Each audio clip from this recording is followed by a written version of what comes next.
England के खिलाफ 7 अक्टूबर से शुरू होने वाले पहले टेस्ट मैच के लिए पाकिस्तान टीम में क्या क्या तब्दीलियां की जा रही हैं। लगभग 2 से 3 तब्दीलियां कंफर्म हैं।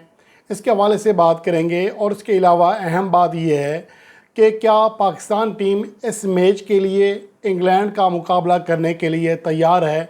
तो मेरे ख्याल में पाकिस्तान टीम को बहुत ज़्यादा मसाइल का सामना है। अगर पाकिस्तान की बैटिंग लाइन की बात करें तो मासवाए मोहम्मद रिजवान के किसी भी प्लेयर की कारकर्दगी ऐसी नहीं है कि जिसे कहा जाए कि गुज़श्ता 2 सीरीज़ की कारकर्दगी के बुनियाद पर वो ऑटोमेटिक चॉइस हैं।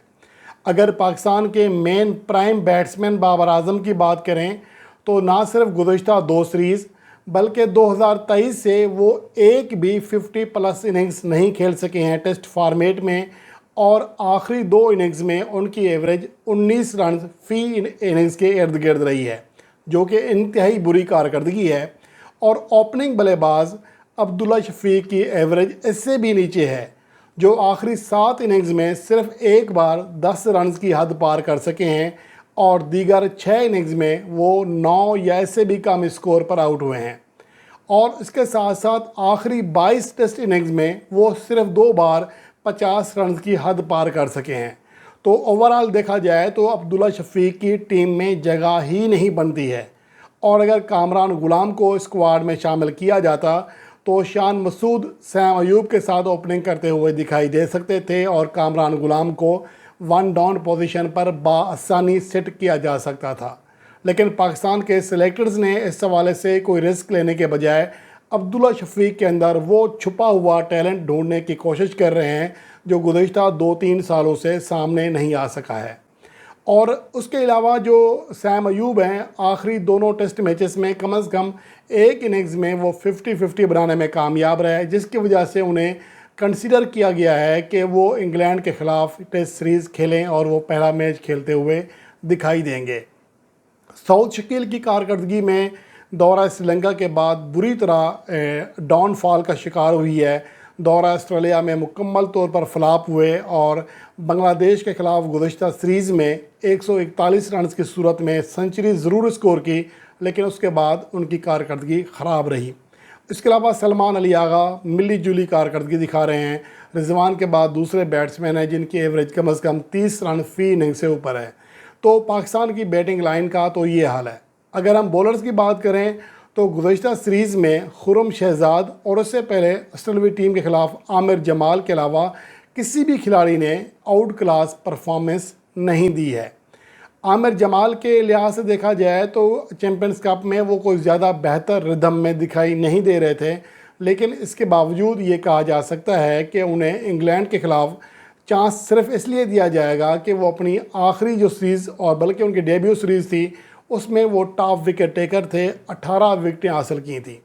तो ये सिनारियो है कि बैटिंग में आपके पास सिर्फ मोहम्मद रिजवान परफॉर्म कर रहे हैं, बॉलिंग में खुरम शहजाद परफॉर्म कर रहे हैं या फिर आमिर जमाल। आपके जो प्राइम बॉलर हैं नसीम शाह, शाहीन अफरीदी, इब्रार अहमद, उनकी कारकर्दगी इंतहाई ज़्यादा मायूस कौन रही है। अगर हम गुज़श्ता सीरीज़ की बात करें और यहाँ बॉलर्स की बात करें तो खुरम शहजाद ने 9 विकेटें हासिल की थी, जबकि पाकिस्तान का कोई भी दूसरा बॉलर 3 से ज़्यादा विकेटें हासिल नहीं कर सका था। शाहीन अफरीदी और मोहम्मद अली सिर्फ 2-2 विकेटें हासिल कर सके, जबकि इब्रार अहमद को मिलने वाला एक टेस्ट मैच उसे सिर्फ एक ही विकेट दिला सका।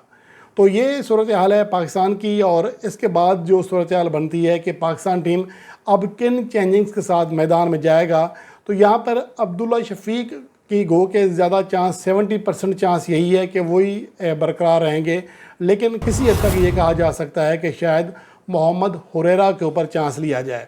इसके अलावा सैम अयूब रिटेन रहेंगे, उनके साथी ओपनर के तौर पर शान मसूद 1 डाउन पोजीशन पर रिटेन रहेंगे, कैप्टन भी हैं। बाबर आजम को खिलाने का ज़्यादा चांस है, चौथे नंबर पर खेलेंगे। उनकी परफॉर्मेंस बहुत बुरी है 2023 से अब तक, लेकिन बड़ा नाम होने की वजह से और माजी के ट्रैक रिकॉर्ड की वजह से उन्हें शायद ड्रॉप नहीं किया जाएगा। सऊद शकील की कारकर्दगी ऊपर नीचे ज़रूर है, लेकिन टीम के वाइस कैप्टन हैं, वो 5वें नंबर पर बरकरार रहेंगे। मोहम्मद रिजवान 6ठे नंबर पर बरकरार रहेंगे। आगा सलमान जो हैं वो रहेंगे 7वें नंबर पर, जबकि खुरम शहजाद रिटेन होने वाले शायद आखिरी खिलाड़ी होंगे।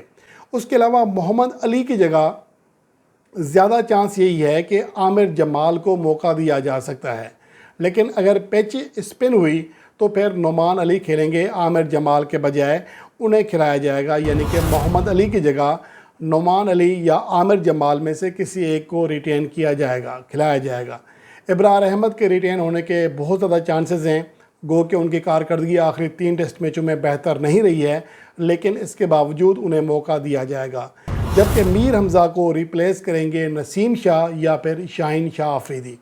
تو یہ صورتحال ہے پاکستان کی پلنگ 11 کی، جس میں 3 تبدیلیاں، ایک اوپننگ پوزیشن پر اور 2 بولنگ لائن میں تبدیلیاں ہوتی ہوئی دکھائی دے رہی ہیں۔ اب دیکھنا یہ ہے کہ پاکستان ٹیم ان میں سے کن پلیئرز کے ساتھ میدان میں اترتی ہے۔